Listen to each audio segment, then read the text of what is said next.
Salut à tous, j'espère que vous allez bien. Aujourd'hui j'ai décidé de vous présenter un petit combat entre les Panini 1996 et les Panini 2011. Alors qui va être le grand vainqueur de ce combat?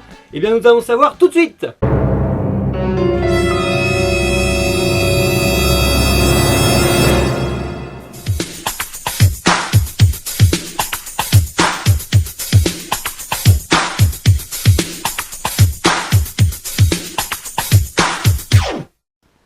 Commençons par parler des Panini sortis en 2011. Je ne sais pas pour vous, mais quand moi j'ai appris qu'elles allaient sortir, j'étais à peu près comme ça.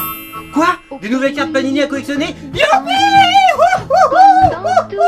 Et puis très vite, tout est retombé et après, ça donnait à peu près ça. Mais vous faites... Donc la collection Panini 2011 se compose de 190 cartes. Mais vu qu'au marketing ils sont toujours très forts, ils ont décidé de décliner ces 190 cartes en couleurs différentes. Donc on a des cartes rouges, c'est la base. Ensuite ces mêmes cartes existent aussi en or, en platine et en diamant. Donc je vais vous montrer déjà une partie de la collection que j'ai réussi à réunir.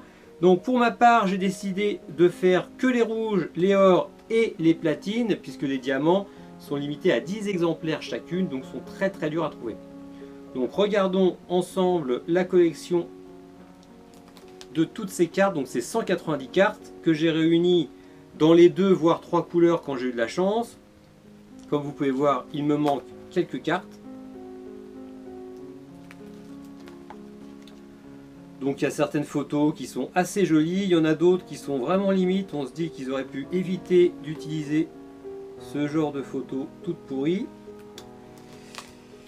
Et aussi chose importante à dire, c'est que souvent ce qu'il y a au dos de la carte ne correspond, mais alors pas du tout, à ce qu'il y a en photo. Donc c'est un peu dommage, ils auraient pu quand même un peu trouver une photo en rapport avec le texte ou inversement. Donc là tout ça c'est la première série, donc après il y a plusieurs catégories de cartes dans cette collection Panini. Donc là c'est toujours la collection rouge en standard, je dirais, enfin rouge, or, platine, mais en standard, vous allez comprendre tout de suite après ce qu'il y a d'autre comme cartes. Donc là je passe les cartes, vous voyez, 33, 36, je passe, superbe, il y a des photos en concert qui sont vraiment pas mal. Bon, il y en a quand même aussi des toutes pourries, donc bon, après à vous de juger. Bon, je suis pas vraiment fan de toute la série. Donc voilà la collection. Je continue, vous voyez qu'il me manque pas mal de platine. Je vous parlerai après des estimations d'ailleurs des cartes.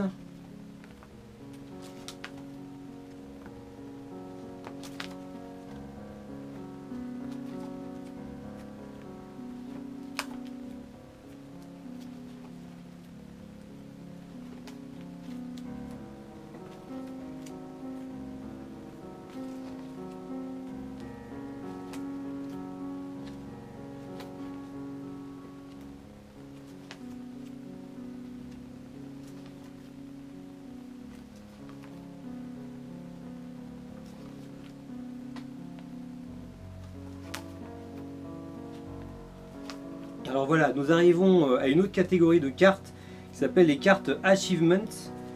Donc il y a encore toute une série de cartes Achievements, mais c'est toujours dans la série des 190. Donc vous voyez, la mise en page à l'arrière est aussi différente.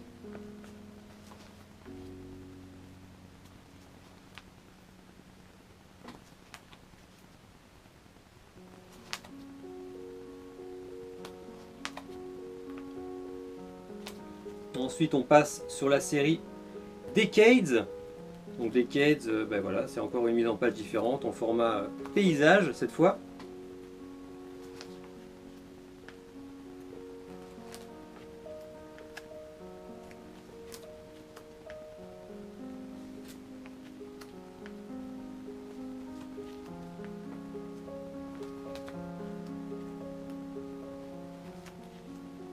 Decades, regardez un peu. Ça c'est vraiment le genre de photo, ils auraient pu quand même éviter de la mettre. Je pense que ça c'est vraiment horrible, mais bon après, bon, chacun ses goûts. Et après nous avons la collection Top 10. Donc Top 10, bah, c'est une autre collection de cartes, toujours dans les 190 cartes de base.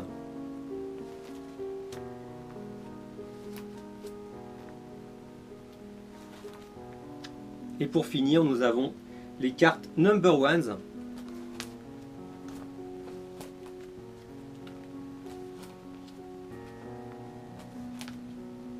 Et voilà, nous arrivons à la fin des 190 cartes de base. Donc vous voyez déjà, quand on essaye de collectionner les 190 cartes en rouge, en or et en platine, ça fait déjà beaucoup de cartes à collectionner. Donc personnellement, j'ai pas toutes les platines et je compte pas me les procurer. Vu les prix qui sont pratiqués, franchement, eh bien, je passe à autre chose.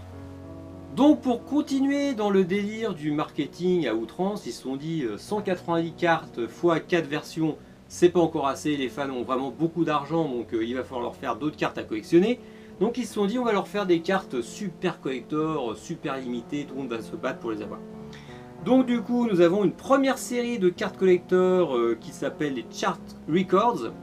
Donc les Chart Records, c'est censé représenter les 10 albums de Michael en solo, mais bon, tout le monde sait qu'il n'y a pas 10 albums de Michael en solo, donc ils ont rajouté Number Ones, Essentials, This Is It. Donc ça c'est un peu le genre de truc raté je trouve, puisque ce n'est pas vraiment des albums solo de Michael. Donc du coup ces cartes sont limitées à l'année de sortie, c'est-à-dire que par exemple pour Off the Wall c'est 79, et bien il y a 79 cartes, pour Thriller 82, donc 82 cartes, etc. etc. Ensuite j'enchaîne avec une deuxième série de cartes collector encore plus folles. Franchement au marketing ils sont très bons. Ils se sont dit mais si on pouvait sortir des cartes avec un petit bout de Michael dedans. Donc au début je suis sûr qu'ils ont même pensé peut-être à déterrer le corps de Michael, hein. Pourquoi pas, ils auraient pu le déterrer, prendre des petits bouts d'os, des petits bouts de peau qui restent et puis les mettre dans les cartes. Mais bon, ça ils ont peut-être pas eu le droit. Donc du coup ils se sont dit bon bah deuxième solution, on va acheter des tenues de scène de Michael, on va en faire plein de petits confettis et puis on va les sortir dans les cartes. Donc bon, personnellement pour moi c'est un peu une hérésie de faire ce genre de choses. Franchement les tenues de scène de Michael ça devrait être dans un musée ou à la rigueur dans une collection privée, mais sûrement pas sorti dans les cartes. Bon bref, ce n'est que mon avis. Donc du coup j'enchaîne avec la deuxième série de cartes très rares, Eclectic Threads. Donc il y a 4 cartes à collectionner, il y a 3 cartes avec un seul bout de tissu et une carte spéciale avec 2 bouts de tissu différents. Donc là, bon bah on rentre dans le délire total, 3 cartes ça suffisait pas, il fallait encore ajouter une carte en plus avec 2 bouts de tissu, on ne sait pas pourquoi, mais c'est comme ça. Ensuite, ils ont encore été un petit peu plus loin avec le délire des costumes en sortant une autre série encore de cartes, Jackson Live. Donc ces cartes, il y en a 3 et c'est le même principe, il y en a 2 avec un bout de tissu et une avec 2 bouts de tissu. Vraiment super, on n'arrête pas le délire. Donc ensuite, non contents d'avoir sorti toutes ces cartes collector, ils se sont dit on va ressortir encore une petite série de cartes pour être sûr que les fans soient très contents. Donc ils ont sorti la série de 4 cartes Sequins, donc il y a 4 cartes à collectionner, et quand on a ces 4 cartes, eh bien on a le mot Moonwalk en entier, parce qu'on a eu chaque lettre sur chaque carte qui forme le mot à la fin.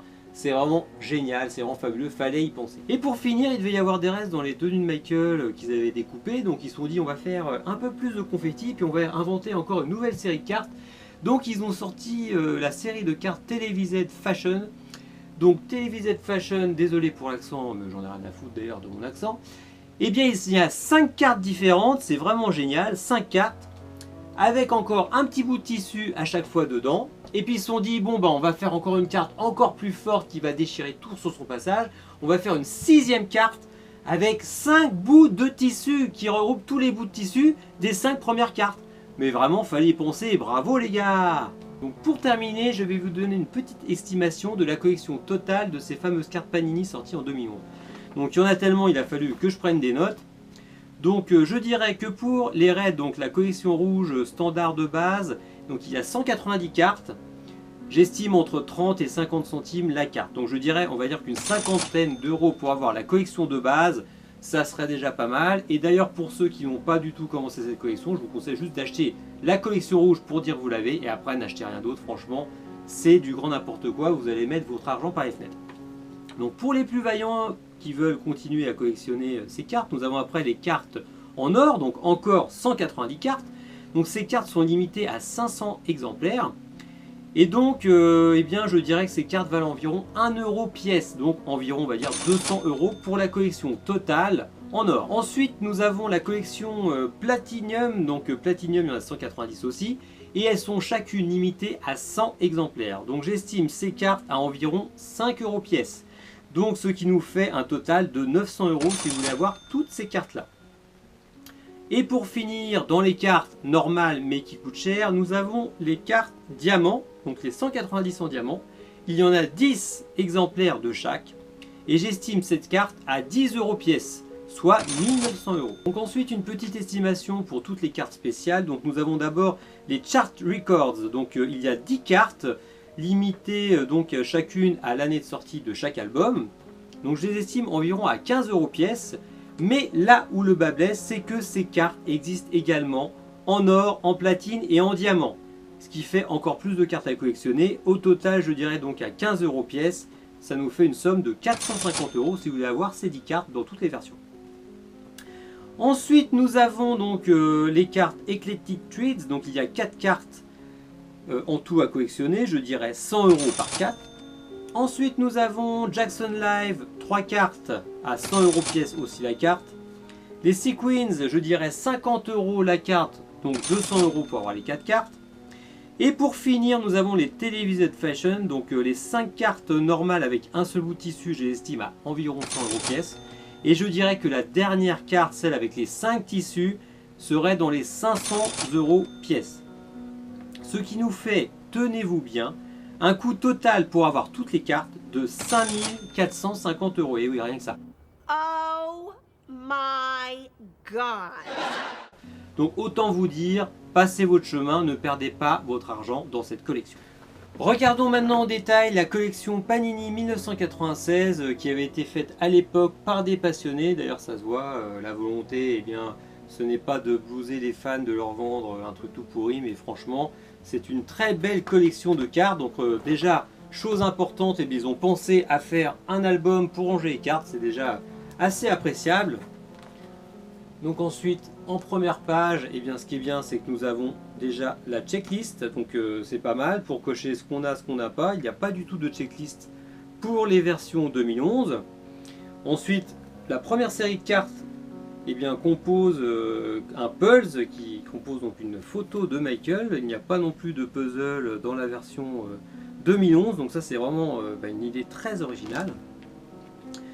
Donc ensuite nous avons plusieurs séries de cartes, donc là c'est la série orangée History.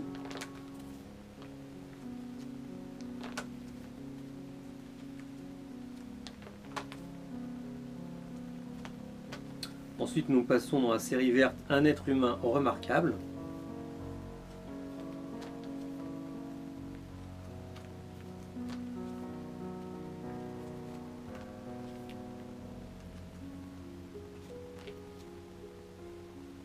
Une véritable bête de scène, la série Violette. Alors vous voyez, il y a même des cartes qui brillent un peu, c'est vraiment super beau. Après la série rouge, un danseur exceptionnel. Série bleue, l'inventeur du clip vidéo.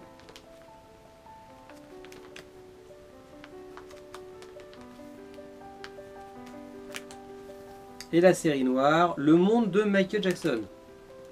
Voilà, on a une petite carte à la fin, donc on a deux petites cartes sympas. Une carte qui fait un peu la promo du magazine Black and White et une carte checklist. Si on n'a pas donc la checklist du catalogue, eh bien on l'a aussi sur une petite carte. On peut checker toutes les cartes qu'on a ou qu'on n'a pas. Donc franchement cette collection je vous la conseille. En plus quand vous regardez bien sur internet vous allez trouver une collection complète encore dans l'album pour 50-60 € maximum. Donc franchement foncez et vous aurez de la qualité, c'est sûr, c'est vraiment génial. Bon, mais en tout cas j'espère que cette vidéo vous a plu. Donc inutile de préciser que le gagnant de ce combat, eh bien oublions ces cartes toutes pourries, c'est les cartes Michael Jackson Panini 1996. Eh bien, je vous dis à une prochaine fois pour une autre vidéo. Allez, salut!